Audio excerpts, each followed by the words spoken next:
three. I know. What if we got Auntie Margaret to do something really fun for us?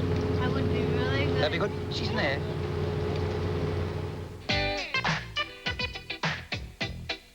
I'm gonna have some fun. What do you consider fun? Fun, natural fun. What am I doing? This is the latest decorating craze. It's an upmarket version of the good old-fashioned rubber stamp, and it's become a huge hit overseas with people who want to personalise anything from wrapping paper to cards to fabric for clothing and even timber furniture. It can also be used in combination with other crafts for a completely original work of art. A few different companies produce hundreds of designs, all readily available throughout Australia from major craft outlets. They range from the traditional type of stamp to roller wheels, and for the more ambitious, a truly professional look can be achieved with plain photocopy paper and a technique which produces embossing in just seconds. You can also buy blank cards and tags from the same craft outlets. Gift wrapping these days can cost as much as the present, and although your initial outlay for a stamp kit will be around $30 or $40, in the longer term it becomes very cheap, with each paper and card costing only a few cents to decorate. Children can create their own works of art on recycled or butcher's paper, so stamp kits can make a great gift themselves. The first thing you're going to need is obviously a stamp, and they start from as little as $5 for the children's stamps. If you want to spend just a few dollars more though, you can buy a clear acrylic stamp, which is especially good if you want to position it exactly for different colours and so forth. Then you can buy a glitter, which with the same embossing technique can be used over any pattern. You're going to need ink, and that costs around about $10 depending on which surface you're going to be stamping. If you want to use a fabric ink, that comes in a special pack of its own. And children should only use non-toxic water-based inks. As you can see, the applications are limitless. You can lie on a stamped pillow slip. You can decorate your clothes with stamps. You can decorate the table too with stamped placemats and coasters and linen. And you can stamp the furniture. But the best thing is, you're not likely to see another pair of shoes like this.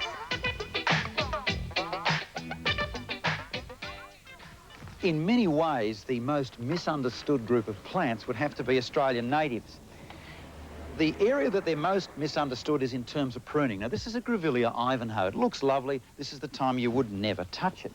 But in fact, I think this needs extensive pruning, and I'll tell you why as I head along. I'm doing rough prunes at the moment, and that doesn't matter, by the way, because I'm going to do some tidy-up pruning in a minute.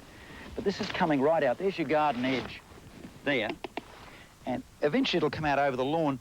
Now, if you don't prune Australian native plants, and this is really important to remember, they become eventually senile and they'll die of old age. But if you keep pruning them, you get wonderful flushes of new growth, and they stay looking wonderful forever. Unfortunately, most of the books don't tell you that. So you just have to believe me when I tell you. Now, these are just rough prunings at the moment because I know I've got to go back further than what I'm doing. How do you start pruning a plant? Look, just get your secateurs out and go for it. You're not going to do any real damage. Now, let's have a look at what we've got. You could try and leave that branch there, but if you do, you're going to finish up with, with a stub. So you're far better off to take it well back out of the way. Now, it's difficult to see, but I think I'll go right in there. You could do this with a saw, but you've got a lovely long-handled pair of loppers there. Take it off pretty well, near enough to flush with the trunk. Now, this one, again, it's a bit dangerous. These ones here will come out if we prune that. So, again, I prefer to remove this right away at the trunk. I can't get at that there. There it is. That one. This one, I'll compromise. I'll leave it, but I'll take it back to there. We've got a nice little shoot there, which will take the new bit. All righty, well, the next thing is to stand back and have a look. We've still got a bit more I want to take off. You're probably feeling terrible about this. There we go, that. So now we've got a nice flat sort of wall to it. In other words, it sits in the garden bed a bit better. Take that one out too. Now, at this stage, it's still young, so I'll probably leave it. But within another year, I would go right over the top and take all these bits out. Just a nice little trimming, just to keep the top actively in growth.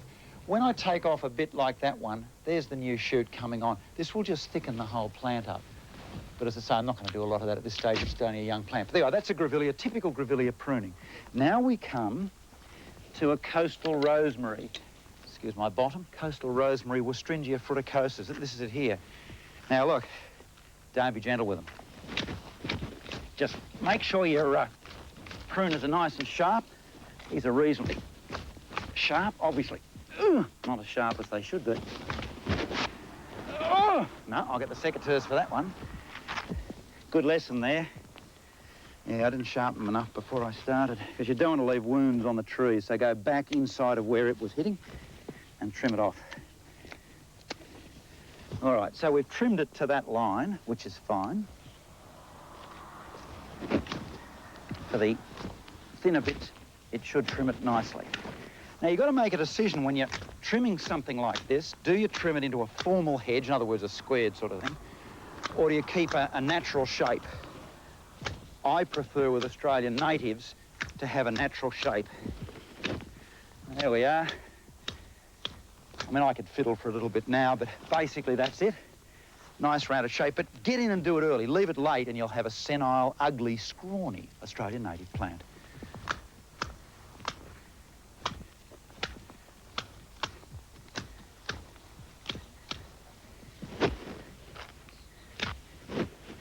One last question remains. At what time of the year should you do your pruning?